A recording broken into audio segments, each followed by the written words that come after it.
Hey guys, welcome to another episode of The Hammer. This is episode 14. I'm Toxic, and with me is Seb and Savage.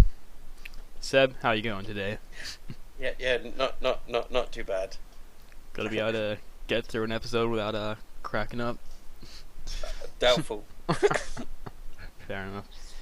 And the other one, how are you? Fantastic. Yeah. Oh, I need my glasses. Okay. So, we have a slightly shorter show than last week, mostly because I'm not feeling 100% and want to go to sleep. Simple as that. What a bitch. So, we do not have a main topic. It's not that we didn't think of one. No, it's totally because we didn't think of one. No. And we're not going to have the lab. But all the rest of the segments we're going to do, starting with Week in Review, where we go over what we've done in the hobby this week. I'll throw this over to Savage first, because I know he probably hasn't done anything. Hey. What have you done in the hobby this week? I've done stuff I can't talk about. Well, Secret. In other words, nothing. I painted a model. On what model? I can't tell you what model. Oh, I get it. Okay. Yeah. I get stuff. Wheels within wheels within wheels. Okay. Well, we'll throw back over to Seb. What have you done in the hobby? We got to play a bit of the Savage Lands Warhammer Fantasy with Rob on Sunday. Got my first game. Got that going. Got my hands on the new Mark of Calth, sexy new Horus Heresy book that's out, and I'm just loving that. But to be actual model-wise, I really need to get painting, and I haven't done that yet. Mm-hmm. But I hope to say I will next week. Fair enough. Well, I haven't done too much this week. I base coated the rest of the commission that I'm working on. I painted about 70% of that. Like just done the armor for the Space Wolves, and that's really the biggest step. Because once I've painted the armor, it's just the detail work. My goal is to get all that done this week. Unfortunately, I did burn my hand, and that sent me back a couple days while my hand kind of didn't hurt anymore. So I could actually hold a brush, but besides that, that's about all I've done. I found out about a local tournament that I'm trying to get to next month, if I'm free. It's going to be a 500-point tournament. Basically, it's going to have the same restrictions as Lunchhammer, so if you've followed Dice Troop and Lunchhammer, that's the restrictions that it has. Mostly things that keep it even at a small points level. You don't have to have an HQ, only need one troop, restrictions on 2-up armor, no special characters, the amount of wounds, all that good stuff. So I made a list for that. Haven't got around to making it. But yeah. So that's about all I've done. I've done some articles for, a article for Dice Troop. So if you want to read about las cannons in 6th edition, that's being posted. So check that out. Yeah. Savage, were you about to say anything? How'd you burn your hand? Was it a lot of friction? No, I was making eggs, and I grabbed the pan, and part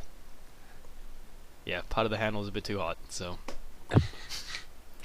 Making eggs. Making eggs, yeah. They weren't even very good, so That's what these young'uns call it these days.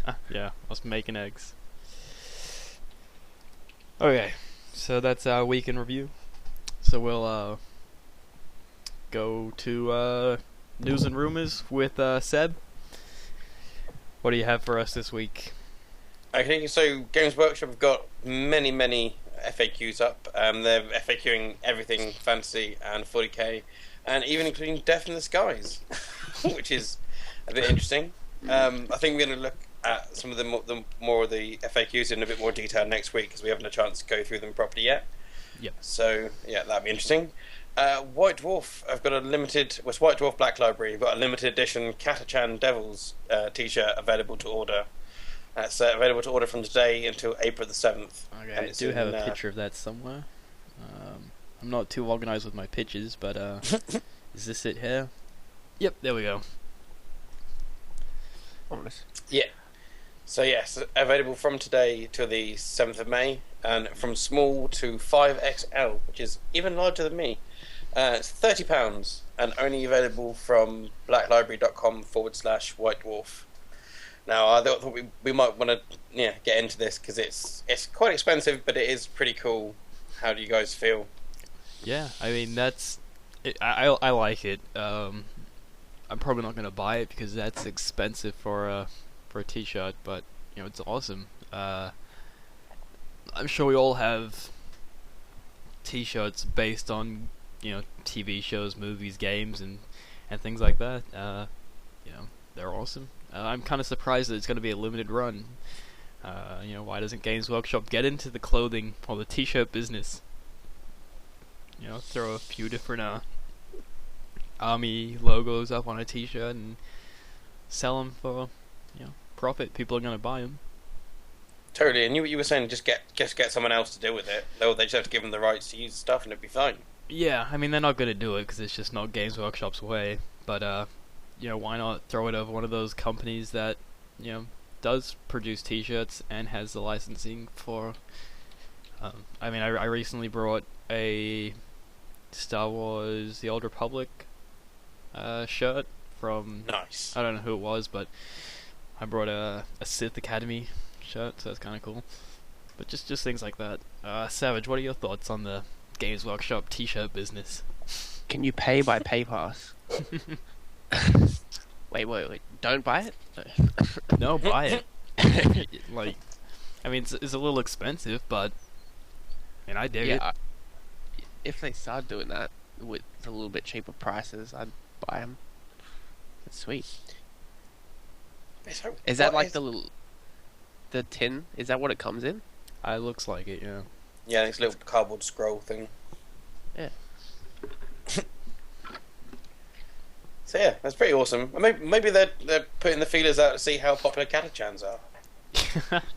Maybe is there a new book or something coming out with Catachans, or is it just? It just seems like a strange army to kind of base it on. Like, why Catachans? Like, if it's gonna be any Imperial Guard, why not Cadia? Like I was saying before the show, Games Workshop's a little bit behind. They still think it's the 90s and people are really into Catachans with their red bandanas. Yeah, they just thought that they released the Catachan Codex not too long ago. Yeah, I'm just looking at the article on White Dwarf. It doesn't say anything particularly. It's just we're doing those. And Freud's right saying they don't even make them anymore. So yeah, maybe they are putting the feelers out to see if there are Catachan lovers still about. I mean, I love Catachan only because the Dawn of War 2 multiplayer. Those guys just destroy with their shotguns and demolition charges. Best unit in the game. Rob showed me that, and I have not played another army since. That. So, should we move on with the next news? Okay. There's a couple of new Space Marine battle books coming out from the Black Library. We're on the Black Library stuff. There's 2 books due to be put up for pre-order very soon. Artwork's been done by John Sullivan, and one is a Space Wolf book, and apparently looks good. And Black Library had a big meeting a couple of weeks ago, which was attended by Neil Roberts, the guy who does all the Horus Heresy covers, Dan Abnett, Gav Thorpe, Nick Kime, Neil Roberts, and Laurie Golding, and Graham Neal. So it's discussing the 2 new books, and one being of Dark Angels, one being Space Wolves. So yeah, and these are apparently different to the 2 above. So there's 2 Space Wolves, Dark Angels, and another book randomly coming. I'm still waiting for you to tell me the news that there's going to be a new Gaunt Scales, but until then, I don't know if I'll get excited about anything Black Library. Yeah, as soon as I have something concrete about that, I'll let you know. I'm waiting.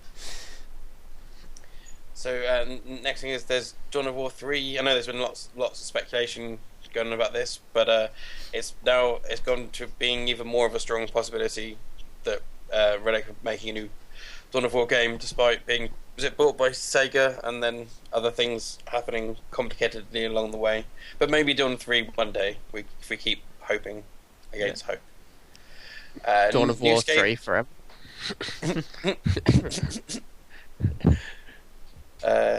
So yeah, new Skaven also coming next year, which should be interesting, possibly with flyers. So flyers in fantasy more and more. So as we see, there's quite a few in the High Elf release. Yeah, Skaven being worked on for 2014 with some flying stuff coming. And that goes along with some of the 9th edition rumors that are also flying about coming out because it looks like there will be a whole new system for 2015 fantasy. For the Imperial Guard, I came across something on Tumblr from Nightbringer24. Apparently, Imperial Guard might be getting a Stormtrooper veteran, Stormtrooper / veteran plastic kits for their next update. But there's no more on that at the moment. Games Day dates. There's a bunch of new Games Day dates coming out. We're in White Dwarf. The UK Games Day is 29th of September in the Birmingham NEC. Italy is on October the 20th in Modena, Italy, obviously. The US one's the 27th of July in Memphis. And the German one's on August the 11th in Cologne. And there's something we all want to get into is that, and I know Toxic wasn't best pleased about this, the top 16 armies at Adepticon. Do you wanna go into that, Toxic? I sure do, yeah. So, let me get my list up. There's cheddar cheese, Swiss cheese. Yeah, that's basically how it goes. These are the top 9. Necrons, Chaos Space Marine. Necrons, Chaos Space Marines. Necrons, Grey Knights, Grey Knights, Necrons. Grey Knights, Chaos Space Marines, Necrons, and Chaos Space Marines. That's insane. I mean, the top 2 is Necrons with Chaos Space Marine allies.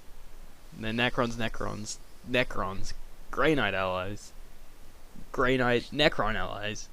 Grey Knights, Chaos Space Marine, Necron allies, and Chaos Space Marine. You kidding me? It's a cheese platter. And then the next, we got a little bit better here. We have Eldar Imperial Guard. Then we have Eldar Dark Eldar.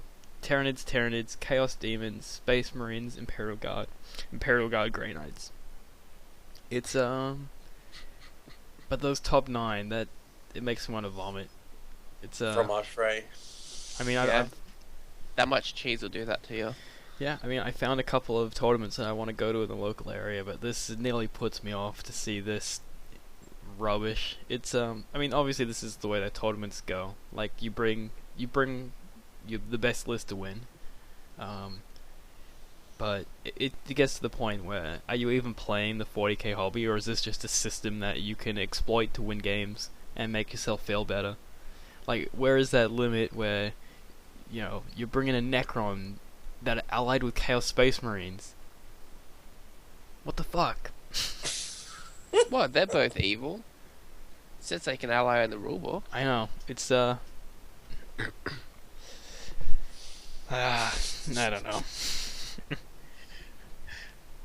Take a deep breath in and count to 10. It's gonna give you nightmares. It's like, well, if you want to play 40k, like, are you even playing for the fluff and everything, or are you just playing because you have a system and you know how it works and you can exploit it enough to win little games and get a little trophy at the end of the day and make yourself feel better? Like, haven't you read that book where Grey Knights and Necrons ally? You not seen that one? No, I have not. It's just like I get it. The whole allies rule is that, for this battle, there is a chance that these two armies would, ally against a common enemy. But how does this work if top Necron Chaos Space Marine army and top Necron Chaos Space Marine army versus each other in the finals? Why would Chaos Space Marines ally with Necrons to fight Necrons allied with Chaos Space Marines? You'd have to have some kind of, at least, like, godlike division going on. Yeah. Or maybe they're all just corn. They're all just pissed off. They just want to fight. Yeah. It's just this type of stuff that makes me not even want to go near tournament scenes. But at the same time, like, I like the competitive nature of playing some, games with something on the line, But I tell you what, I'm not gonna rock up at a tournament with an army like that. I'd rather lose and bring this army that, makes sense and that I like, rather than bring an army that I only like because it's gonna win me games. Yeah. It's almost like there should be some kind of rule that, like, if you've got some kind of crazy sort of allies of convenience thing going on, you should have to fight at the end and just see which actually wins. So like you beat your opponent, but now your Grey Knights want to kill the rest of the Necrons. Yeah, it's I don't know how like what's the word I'm trying to think of? They have like a score that it's like a competition score that they kind of work out if you're bringing like a cheesy, spammy, hard like list to and you get like the softer the list, the more points you're gonna get for that part of the tournament. But I feel like they should also have a fluff side to like a tournament, where like if you bring a more fluffy list, I mean tournament players hate fluff as far as I can tell. But yeah, I think that'd be cool to have like a fluffy side to it, so some more fluffy armies could be seen, doing better.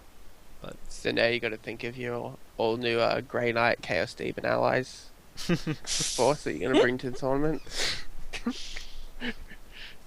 it's I think there's a few role playing blogs on Tumblr there that could probably fit with that, but that's beside the point.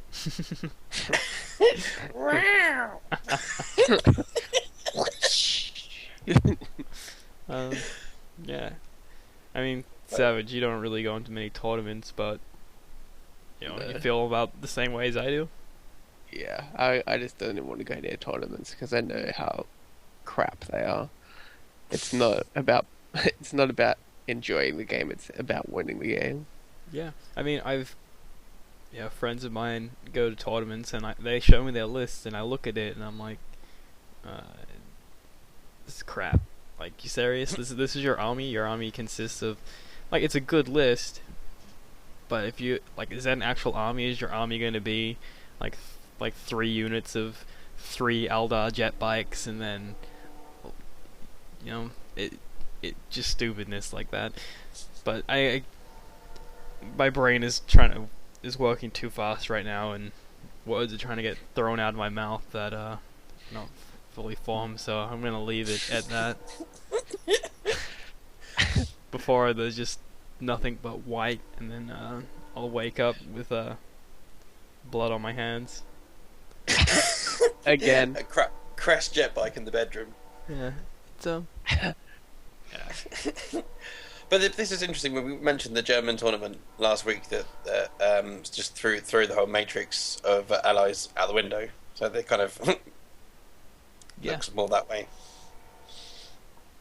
But yeah, so moving on, do we want to jump into the Eldar, or how are we proceeding? Yeah, that was something that I forgot to send to Savage, but we'll move on anyway. We were meant to go through the Eldar and pick out something that stood out to us, because we have a lot of, when we get rumors and rules, we get a lot of it, and we don't want to bore you with just reading a list. We'd rather tell you where we got tell you where we got it from. You can feel free to go read it over in your own time. Sure, if there's something you want to discuss, throw it in, send it to us, and we'll talk about it. But when we get our rules and stuff, we'll just point out some things that we like about it, and then you can discuss and look at the rest and send stuff to us to discuss if you would like further details on it. So Seb, you want to just go over the basics of what they're kind of talking about, the Eldar, and then we'll look at the rules more, or just a few things that kind of stand out. Yeah, that's cool. So it looks like the Eldar are pretty much confirmed, definitely for June. So that should be the next thing after the High Elves that were released today. There's some flyers and large walkers being talked about coming out. I think we've got a picture of what the flyer might look like. I think that might cheer us all up a bit after the. Okay, here we go. After talking about tournaments. There it is. The new Eldar flyer.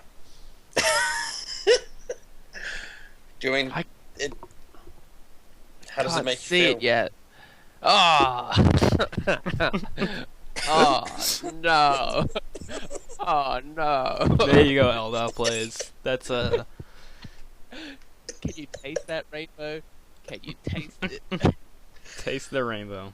You feel that rainbow slapping you in the face? Yeah.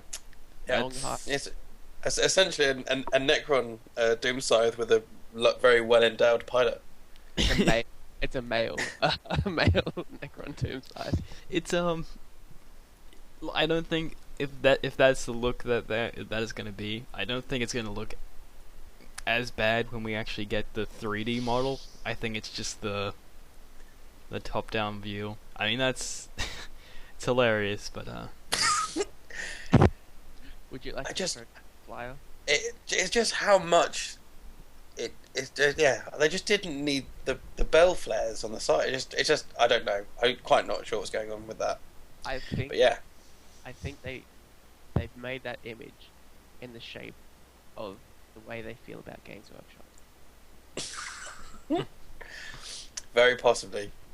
So yeah, so there's it's a hemlock, I believe. can you imagine being on the battlefield and seeing these big shadows fly overhead, and that's what they look like coming at you?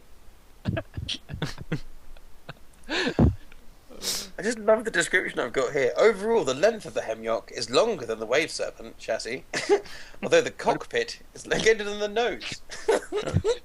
What about the girth? The girth is always what counts. Yeah, it's not about the length, it's about the girth. I'm pretty sure that's the main thing the Eldar don't really have is girth. Oh, my antivirus Kick's popped up. Okay, there we go. Okay, yeah. So that's the awesomeness of the flyer. We're also expecting obligatory Mega Walker sort of to go along with to be the sort of Riptide type thingy bob. And then it's like Power Rangers and they connect together. Oh dear. So I threw up a Indeed. picture of Eldar Night Titan. Yes, looks like the Night Titans could be returning. They've not been around for quite a long time. They're very linked to the Exodites, which is interesting. So it looks like the fluff might be linking the Craft Worlds and the Exodites a bit more closer in future. But yeah, Night Titans for Eldar, which would be pretty funky cool. And Did I that's, just say funky cool? Funky cool, yep. New catchphrase of the Hammer. Funky cool. Where funky Oh. cool. I think for me the most interesting thing about the Eldar rule rooms that are coming out are the path system's been revamped. So Autarchs are they take a path that are now fixed in point cost, and they become more expensive the more that you take, but they do not make their aspect troops. So instead it allows corresponding aspects to be taken as compulsory troops. So you get a path of the Striking Scorpion would allow you to take 2 Striking Scorpions units as troops rather than having the Warlord trait, having all of them. But I thought that's quite interesting because it really reflects how they're portrayed in the Path of the Eldar books, as the Autarchs all, when they go to battle, just pick one aspect and get busy. Because you love you some Eldar now. I love me some Eldar at the moment. Yeah. Especially that moldy. flyer. Yeah. Moldy demons and a gleaming bell of an Eldar. Have ship. they Quite mentioned that flyer in your Eldar book yet? No, they have mentioned the vampire flyer, which if it's a flying vampire penis, that's just a terrifying prospect. What do do these Eldar flyers, they get like docked onto like a bigger ship and then launched out of this? What does that one look like? What, I thought you were supposed to be the sensible one, Toxic. I don't know, I can't help myself. Look at that flyer. Come on. What am I meant to do? you know what would be funny? If it had some sort of like flamethrower thing, like the Helldrake. So it had the template thing. The template is needed. Oh no. Shoots from the base. Sav, you sound a little bit quiet to me. I don't know if your mic's dropped down, but just a heads up. So is that all the Eldar? Oh, we got the picture of the dick. There you go, it's better. We got the. Let me see here. So that's the Eldar Knights there. We have the There we go. Oh yeah. Seb, what is that? This is someone has decided to put together a digital image of what the leaked Farseer blister would look like if it was put together, and that's what this.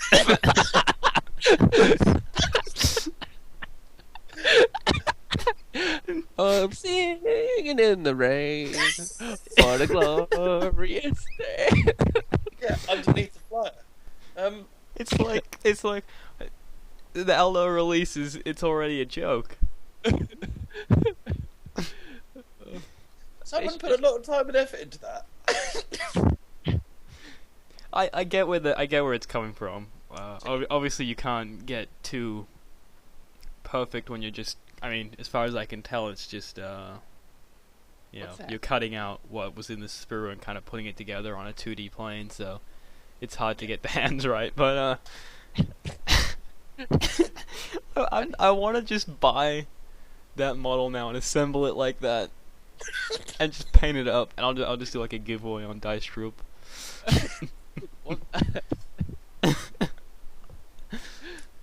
It's a beautiful thing. So yeah, that's the new plastic Farseer and what he might look like. I mean, honestly, if you kind of use your imagination and kind of twist the bits around a bit, I can kind of see it, and I like it. I mean, the plastic kits, it's awesome to get a plastic HQ. That's If you play Eldar, we're sorry, but if you play Eldar, we're sorry. Your flyers look like well, you saw the picture, and your HQs dance around. Michael Flatley. There was a joke. We used to kind of talk with our Eldar playing friend about his dire Avengers and their started with like their shimmer shields and stuff and how they use their hands. Savage, you want to do the hand movements? I'll get the camera on you. No, don't do it. Do it. Yep, you got to do it. Do it now. It was your rhino that they were attacking. Was it? I don't remember. Yes, it was. Ready? Shimmer shield for us. Shimmer shield? Eldar shimmer shield. Shimmer shield. And it was like the shimmery hands. Shimmer Jazz shield. hands. Yeah. They're now Eldar shimmer shield hands. Maybe that's what the HQ is doing. Yeah. He's got his one little shimmer hand going. I want to paint some pink Eldar. That flyer. Oh yeah, that flyer's gonna have some awesome colour schemes. Just purple veins of lightning. And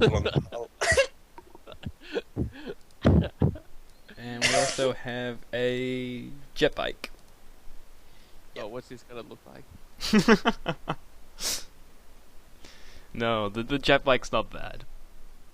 So yeah, so this isn't definitely, but this is a good idea of what it will look like. So yeah, is there more things about that? So it's been reconstructed to have some kind of CC build option with actual Wraith Guard. New jet bike looks awesome apparently, and is very similar to the Dark Elder one, with the rider leaning more forward with a large engine behind the Eldar. The fighter is also similar to the Dark Elder one from the weapon, and slight changes to wing and nose shape. Well, we talked about the nose shape, haven't we? They should change the fins to like balls, like rounded shaped objects. Well, it's got shuriken cannon, scatter laser, and distortion cannon, so you could definitely get some kind of template, hopefully at some point. Okay. And Phil Kelly's writing it. Okay. The Eldar Codex. I think That's kind of the majority of the Eldar things. I think we'll move away from Eldar there and move on to our. Yeah. Well, we have. We're What a do we little got? bit elderphobic. Eldophobic. Well, I was looking at the rules, what they have, and I guess I'll throw in what I kind of just what I kind of was looking over. It was the Guardians being a lot cheaper and having more options for special weapons. I think Guardians get left out of it. It'll be good to get them. Maybe they're a little bit better, maybe they're a little bit cheaper, so people will take them. More special weapons. Yeah, that's more of a hope than kind of pointing out the rule, but you know, Guardians need some love.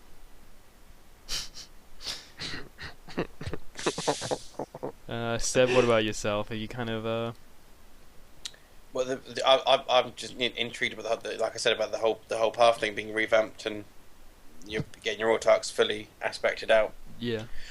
But yeah, it'd be nice to see more Guardians involved, because Guardians end up being in not so much in the Path of the Other books, but in all the Heresy books they seem to pop up quite a lot. Because the Guardians are the big walkery things, yeah. Guardians are the little just the regular troopers before they take Okay. aspects. They're just cannon fodder, basically. That's interesting. Yeah, it just doesn't seem to work like that on Altioch. So I'm intrigued by that, because I always thought you just go straight to the aspect shrine and away you go. Oh, I don't know how it actually works, but all I know is that they I don't really follow the fluff for Eldar. I started reading the Codex, and then as soon as I realized that basically the paths were just like hobbies for them to get their mind off dirty thoughts, I kind of stopped reading that fluff. But as far as I to can get tell, their mind off dirty thoughts, and then they have a flyer like that. yeah. Obviously, something's still on their mind. But oh man, poor Eldar. But basically they, like, the Guardians are painted in the same color as the Craft World, whereas you've got like the aspects have their own color. So Yeah. I just figure that they're on aspect warriors, like they don't have a path. Okay, But I yeah, don't no, know exactly. So So what are the big walkery things that look like the things from Popeye? the Wraith Lords. Wraithlords, that's it, yeah. Because they're always popping up in the Heresy. And Savage, you have not read these rules, so we will skip you about Hey. I just can't wait to see that big, juicy, throbbing flyer. Okay. I knew it was the problem as soon as I saw that this morning. Okay, let's move on from one off to another, and we'll go to High Elves. I think that's next. Yes. I believe they are, yes. Okay. So they are available for pre-order today, and there is just epic amounts about what's coming on. So we decided we were just gonna again look at a couple of bits and go through those. So I believe it Matt Ward as well for this. I thought I saw. So yeah, there's the Flame Spire Phoenix, is a thing that sort of intrigued me quite a lot, which is one of the pictures we had some time ago with the flaming wings and things. And that is part of the one-click bundle there. So they're a monster with special rules. They're attuned to magic with 5+ wards and close combat attacks that are magical. But they also, when rolling to determine their strength of the winds of magic, they have a whole D6 thing where different things can happen. So ward can be bumped up to 6+, or a phoenix can lose its strength, or gain strength, or gain attacks, or gain all sorts of different things. And as phoenixes generally do, they can come back from the dead, which is always exciting. And we were getting a bit wondering how the Frostheart Phoenix works. How do you get cold Mr. Phoenix? And it turns out the cold Mr. Phoenix are just normal phoenixes. They've got old and wasted or a certain amount of their energy and magic in battle, and are still cracking on, just this time cold. That still doesn't make sense to me, but I'll roll with it for now. You use all your magic, so your fire turns to ice. Yeah, essentially. You get a bit tired. Yeah. It can happen. You don't just turn into a normal bird. The fire just goes to ice. Yeah. Well, we work up such a sweat when you're fiery and magical that, I mean, as soon as the magic's gone, probably you freeze. Okay, Just trying to makes sense. I'll go with it. Yeah, good. I'm glad. Okay, so we've got So- a few pitches here as well, so I'm just kind of swapping through them. If that's too troubling to go through your mind, just think of the Eldar flyer. I'm trying not to. So this is a limited edition pictures by limited edition army book that I got out now. that That the is. same? Is that the same picture on the front cover or on the sleeve? Yep. It's the same that's on the sleeve, and then there's a slightly different picture on the actual cover itself. Yeah. I mean, it looks nice. Obviously, Games Workshop's the limited edition codexes and army books are nice looking, but are they worth it? Well, we've gone over that plenty of times. Probably not. But this one is literally just the cover, the sleeve, and the blue ribbon bookmark inside. Exciting. So you pay like $60 extra for a little bit of blue ribbon. Hey, I will stand by my bookmark ribbon that comes with the 6th edition hardback rulebook.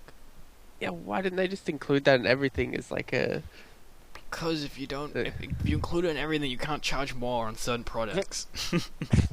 It's a piece of ribbon. Just go buy my own ribbon. It's not just a piece of ribbon, it's magical ribbon from Games Workshop. Love it. Are you free and sleep with your little ribbon? That's the Warriors of the Sea there, and we've already discussed the interesting nature of the flying ships. Yeah, So, Savage, what did you have to say? Me? Yeah, you pointed something out about the physics. I did. No, I think Oh, that yeah. was yeah. The poles up their butts usually help keep them afloat. Because essentially, if that's being pulled along by an eagle, like, why is it not just hanging off the back? It's a But yeah. magical... I kind of thought of something as well as like those things are armed with like a crossbow up there. Mhm. Why do you need your crossbow to be flying above everything? Oh, the sort of fluff reason for them is they're essentially air canoes that look after the boats when they're in the sea. Okay, that makes So sense. yeah. But apparently they still take them into normal battle against ground infantry. Why not? If you got a flying boat being pulled up by an eagle with a big crossbow on it, what are you gonna do? Yeah, I was just trying to work out how how you would aim at ground targets from a crossbow. Like, would you lob it up and just have it like go, up and down, or Shoot or does straight it just to the shoot? bird. Does it shoot directly through the bird? Yeah, you got to be careful. Although surely the magic that's keeping it level will keep it in the air. You just won't be able to go forward anymore. I mean, I like the model. It looks amazing. I like the idea that they're kind of like little bodyguards for boats, and it looks good. Looks really fun to kind of assemble as well. Yeah, indeed. Yeah, they like the one thing I'd ever said about the High Elf things. They're very pretty. High Elves never really appealed to me. The lore and fluff and things to them are interesting, but I never really wanted to take them to battle. But they are very, very pretty. Yeah, I like these guys. The what do you call them? White lions. Yes. I like them. I've always liked the lions and everything. When I played the Warhammer Fantasy MMO, that's the class I played, was the High Elf with the lion. So I like those guys. I don't know anything about them, but I like the look of them. They're generally the slightly more serious and hardcore chaps, aren't they? Of the Eldar? No, High Elves. Elves are elves are elves. Yeah. So all these pictures that we're kind of showing right now are one-click collections. Yeah, there's quite a lot of different sort of battle forces for the High Elves, which is interesting. But I think it's reflecting all the various aspects of their nature. Oh yeah. So I think that's news and rumors, or anything else. No, I think that's pretty much everything. But like we said, we're probably going to put links or put some more of these rules and stuff down when we post the video. There's just no point listing everything at everyone. Yeah. I mean, that took up a fair bit of time as it is, so let's move on to what we have next, and that is Shamehammer. Now, I believe, Seb, you have something to bring to the Shamehammer this week. I do have something to bring to the Shamehammer. Her name is Alarielle the Radiant. I got a picture of her right here. Now, she is the Ever Queen of the High Elves. It's kind of a new thing that she's out and about getting involved. But the first thing it says in White Dwarf is she is the most beautiful woman in the entirety of the fantasy Warhammer realm. Now, I'm not sure if you can see, but she's one scary-looking lady. I've seen some pretty Skaven in my time. It's the face, I think, for me. The body looks generally a nice sculpt. The face, though, that's interesting. She's got huge lips. Very very odd just for how slender and aquiline her face is. Her lips are quite large, and she's very severe eyes. I mean, I do know about other people, but I don't know about everyone. But me personally, Games Workshop can't sculpt females very well. I think they look a little too manly. Like, I'm not saying that. I'm not saying like everyone needs to be this like supermodel physique kind of thing, but I don't think everyone needs to be this really like manly thing either. Oh yes, I'm saying, like, I'm not complaining about the fact that she's not beautiful, but if you're telling me she is, yeah, then because it's like her handmaiden. Her handmaidens are actually better looking than her. So yeah, maybe I'd have the Ever Queen, but I'd be thinking of the handmaidens. And right, and I'm not normally that chauvinistic. I love how we're judging the looks of a little plastic model. We're going to a new low in the hammer, but I think we struck that low with the Elder Flyer. Yeah, the Elder Flyer is definitely worth a shame hammering. Oh yeah, that's.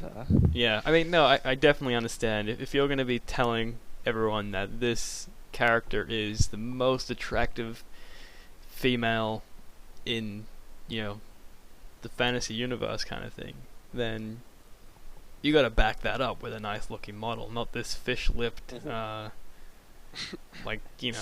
mug. Are there any other female character models in fantasy? Well, there's all the vampires and things. Yeah, I like the body though. I wouldn't mind using that for something and just loving the head off. And she's a paper bagger. See, this is where we get into troubles with this show. Is that if you take what I say out of context, it sounds horrible. Paper bagger. No, I just mean removing her head and sticking something a bit more Jervis Johnson's head, like a paper bag. Jervis Johnson's head, yeah.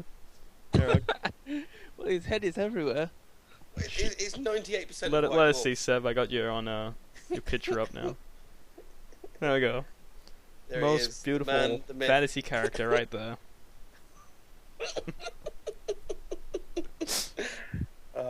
It's literally 2/3 of the page. Alright, so I think we got 4 things to shame in Shamehammer. We have whatever that character is called. Ariel. Yep. Ariella. And then we have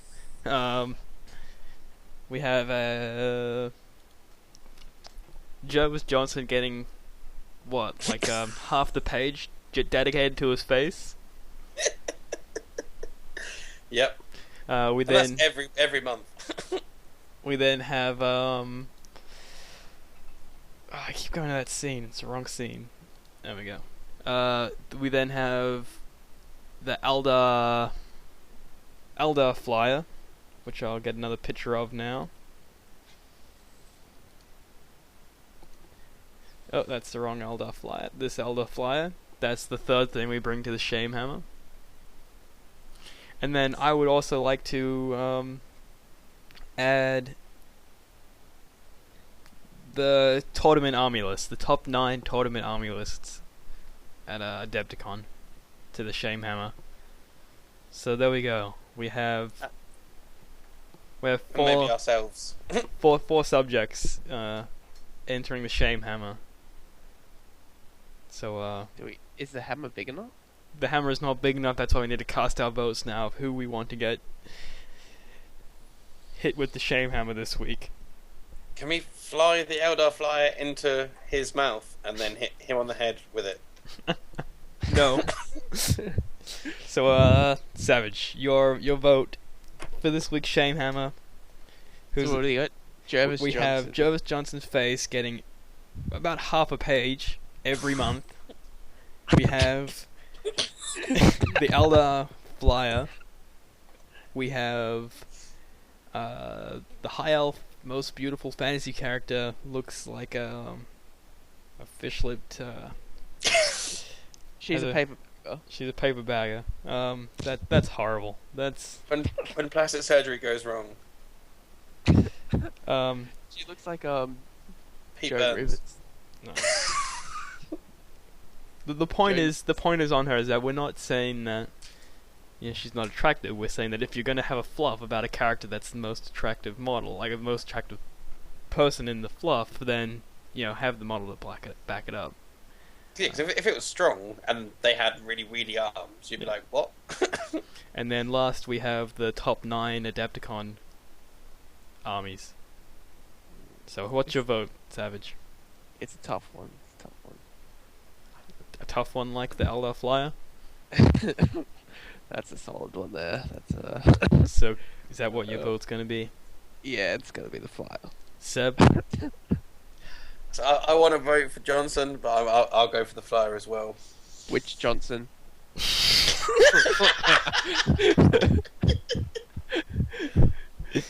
I'll go for the Johnson flyer. Yeah, see, I want to go for that too, and at this stage my vote doesn't matter. But at the same stage, it's only kind of like I don't even know if that's a concept art, but it's pretty bad. I'm gonna give it to the tournament armies because that disgusts me. But nope, this week goes to the Eldar Flyer. Johnson flyer. Jervis Johnson flyer. Savage, you want to give the honors? Tang. This hammer just cannot stay consistent in the sound that it makes when you hit things with. The Wu-Tang hammer.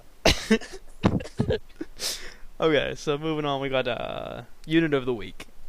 Now that we're on the topic of Eldar, I picked for this week's Unit of the Week. This is a unit that I versed this week in a small 500-point game that was actually testing for the tournament that I'm going to be going to next month, and that is Eldar jet bikes. I don't know where this artwork came from. Just searched up Eldar jet bikes on Google and stole it. So, very beautiful artwork. But yeah, Eldar jet bikes. The reason why I'm putting them up as Unit of the Week is basically their speed and durability for an Eldar unit. They've got a 3-up save. They have toughness 4 because they're on a bike. They more often than not they're going to get a cover save. So because they're moving and the bike rules give them a cover save. They can move 12 in the moving phase. They can then go another. I think it's jet bikes get 24 in the shooting phase. I want to say for a turbo boost. And then they get another 12-inch movement, or another, I think, like 2d6 movement, or I can't remember exactly right now. Jet bikes kind of confuse me, but basically they get to move in the movement phase, the shooting phase, and the assault phase. If they bypass their shooting and their assault, they get to move in both those phases. That's insane. It ends up being like they can go 48 inches or something like that in one turn. And then they're nearly flying space marines, basically. They're these like supersonic space marines, because they got that 3-up save and a 4-up toughness. And the big thing that I find with them is that they're a troop choice. So you can just have a group of 3, keep them in reserves, bring them in turn 3, turn 4. Late game, turbo boost them towards objectives. Snatch up objectives late game with these super fast, pretty tough units, and a unit of 3 can win you a game. That sounds awesome. Any thoughts, Savage? I'll show you my unit of the week. You know what I'm talking about. I'm sorry. That elder fly is too distracting, and every time you say elder, I just see it. Okay, but these space elves are on jet bikes. Yeah, I reckon they're pretty good. I versed elder. I haven't versed jet bikes, but they sound pretty nasty. So you If can they're huh? so you can agree on the way that I would suggest running them, Yeah, using them as late game objective scorers. yeah, You know, definitely. fly them in and just scoop up those objectives. Because I mean, you versed my Dark Elder a lot, and that's what I would do in my raiders. You know, late game, I would, you would look at the board and be like, what, like you can't win this. It's going to be a draw. And then last turn, I would just fly my raiders everywhere and just scoop up all the objectives on the last turn. You'd be like, well, shit, I didn't see that coming. I mean, And then I punch you in the face. fair enough. But like Seb, I know you don't know too much about the rules, but you have some jet bikes in your demon's army, and I'm sure you can testify on the speed of a jet bike. Totally, it's insane when you start getting them about, and where their fast attack in all the demon armies. Is there anything that compares to these other than the sort of Dark Elder version? Like, does any other troop have this kind of? Cause they're just madness. Yeah. Why would you never? Have you ever played Eldar? Which I'm so getting closer to that point every moment. But I'm sure I'm going to have some jet bikes in reserve. Yeah, because I I think normal jet bikes, they move in the movement phase, and then they get the 24 in the shooting phase. However, Eldar jet bikes, I'm pretty sure they get the extra assault move as well. So that's what set Eldar jet bikes apart. And you can make a whole army out of them. You can have your HQs mounted on them. You have your troop on jet bikes. You can just jet bike crazy. Downside to them, the downside to them right now, even though we have kind of discussed that they will be getting a new model, downside to them right now is that the model is pretty poor. It's not the best looking model. Yeah, it needs a bit more girth. It's also a little bit expensive to be buying just single bikes. There's no pack of bikes you can get, as far as I can tell.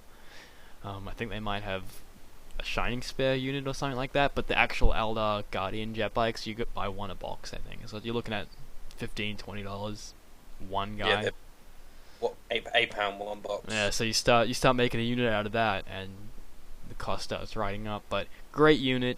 That's unit of the week. I would recommend it if you're playing Eldar and you have not tried Eldar jet bikes. Do yourself a favor and put them in your next list.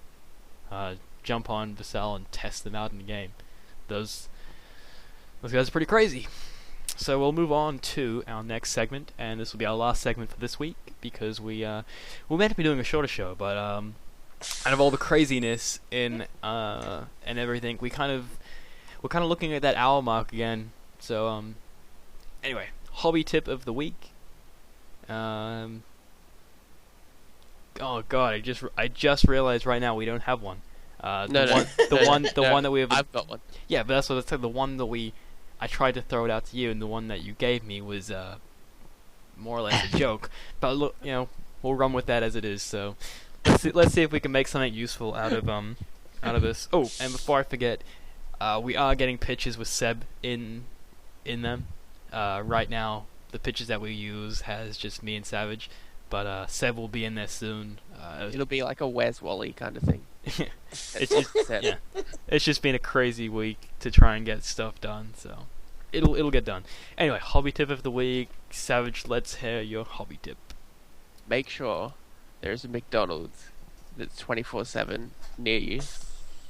Otherwise, you won't get anything done. So, it saved me and Toxic many times. McDonald's. Yeah, I mean, as much as I don't want to kind of admit that this is a hobby tip, and it's probably not the healthiest hobby tip for you, but I tell you what, those late night gaming sessions sure have been saved by a McDonald's run. Yeah. But I kind of want to take this from kind of like a joke perspective and kind of expand on this and kind of if you're going somewhere to a convention or a tournament or something like that, do keep in mind, if you're going to anywhere like a gaming thing, do keep in mind where you're going. Know what's around. I mean, if you're feeling a bit hungry, know what your options are. You don't want to be caught out. So you don't want to be directing a battle with low blood sugar. Yeah, you don't want to just speaking of knowing where things are, know where a toilet is. Especially before you burst toxic. Yeah, if some of you haven't heard of that story, go to episode 3, I think, of Battle Bros, and you can hear that story. But yeah, just I mean, we didn't really have a hobby tip. I thought we did, but then when I kind of thought back on it, I'm like, wait, Savage didn't give me a hobby tip. He told me to go eat McDonald's. So yeah. I have a slight hobby tip. I think maybe slightly seriously. Like, I think my big problem at the moment is just getting everything and saying there's everything that needs to be done. Doing little bits and little stages, I think, is a big help. Because I've got everything built now and everything needs to be painted now. And every time I think, I might start doing some painting, I'm like, I need to paint everything.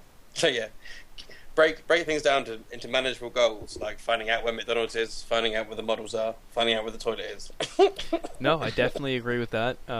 Being a commission painter, I definitely have my little routines and my methods that I stick to get the job done. One of them is I like to have everything base coated. That way, everything primed. That way, when I feel like painting, when it's time to paint, I don't have a downtime where the model's sitting next to me and he's not undercoated and I have to wait. Well, I need to wait till it's sunny outside. I need to wait till it stops raining to get this model done. I have something that I can work on all the time. Another thing I like to do is I like to get if I'm painting infantry, I like to get all the armor done. If I'm painting a Space Marine, I'll get the armor done first, get that out of the way, and then it's just detail work. If I'm painting an Orc, it's probably going to be the skin, so I'll get the skin out of the way. Anything that's the majority of the model, I'll do that all in big bulk lots. Right now I'm painting 29 Space Marines, and I'm just getting all their armor done, and once that's done, that's 80% of the model. So yeah, definitely keep your things in manageable stages. Know what you are going to work on, and just have something ready because for me it's a bit different. I need to get my work done to get paid. If you're just in the hobby to have fun, if you don't feel like painting, you're not going to paint. But have something ready to go when you do have that urge to paint, because you don't want to be stuck in one of those moments where you're like, I really feel like painting. Nothing is assembled, nothing is primed, I don't have anything that I can paint. Just have something there that you can pick up and just go start going to town on. Because when inspiration hits you, when you have that feeling that you want to paint, you don't want to lose it. Totally. Savage, you brought up McDonald's, but how do you feel on that actual that hobby tip? Can you agree there? I can agree there. Do you do that? Do you have something always ready to go? I do that. Not going in there. I will cut you out of this call right now if you go there. I majority of the time have something primed. I've got a heap of stuff assembled. It's just picking what I want to paint. But yeah, most of the time I have stuff ready to go. Because it does make it easier.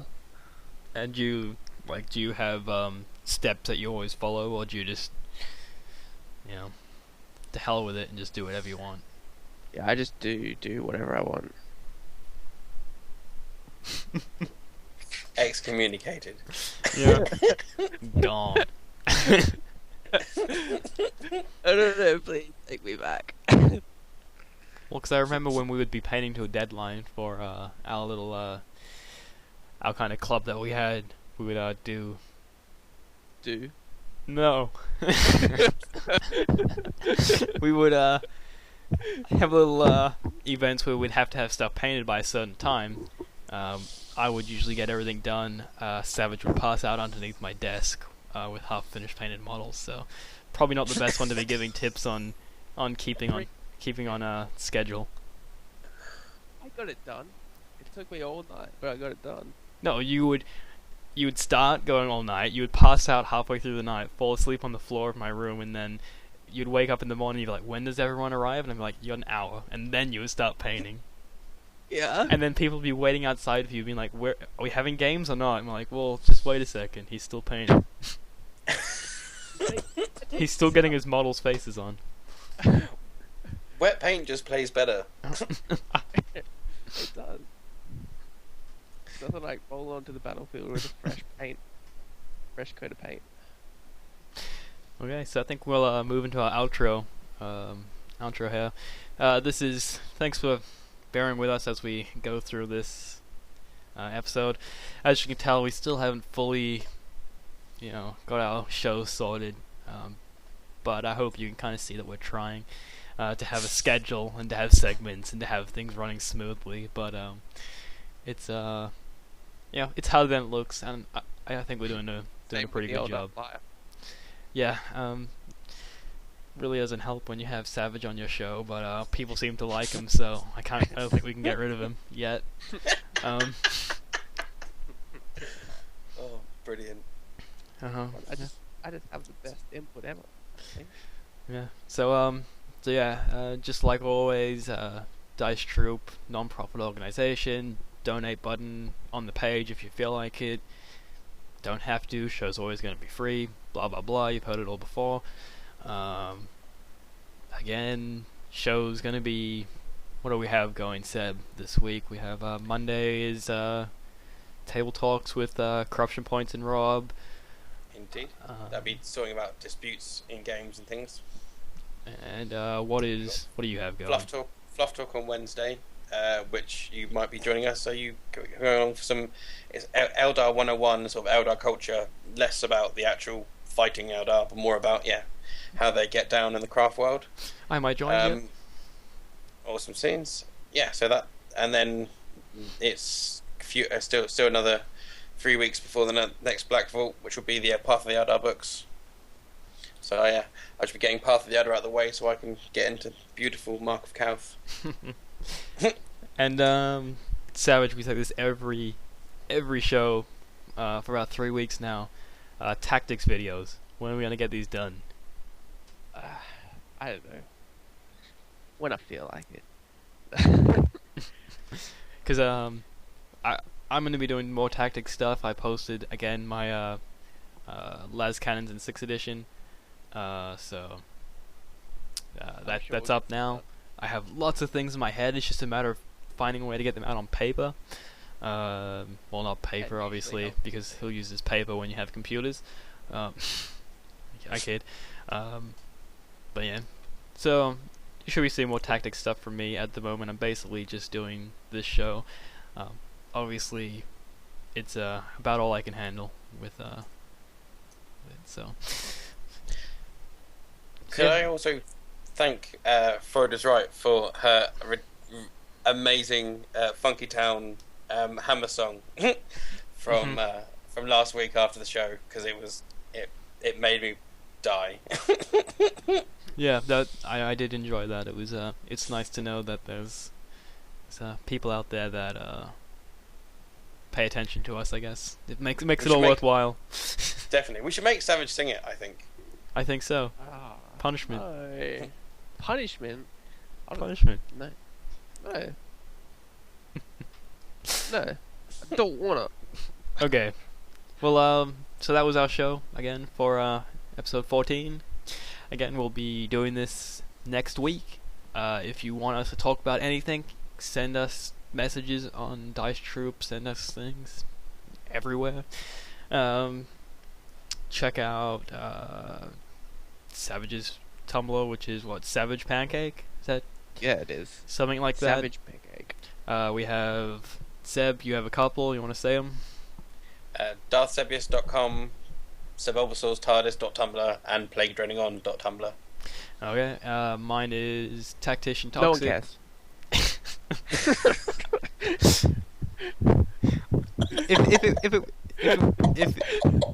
if hanging up on you wasn't gonna ruin my screen regions that I spent so much time getting right, you'd be gone. And, Do it then. Fine, I'll do it. I'll do it. You remember all those times that I've kicked you out of my car instead of driving you places? And you and Marcus had to walk home instead? I'll do it. You know I will. And then also check out Toxic Painting on Facebook for commission painting. Get something done.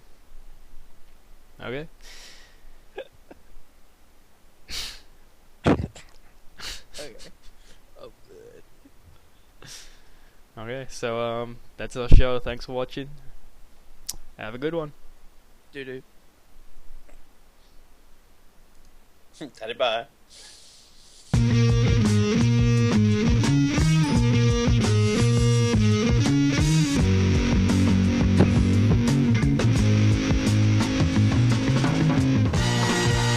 Whatever.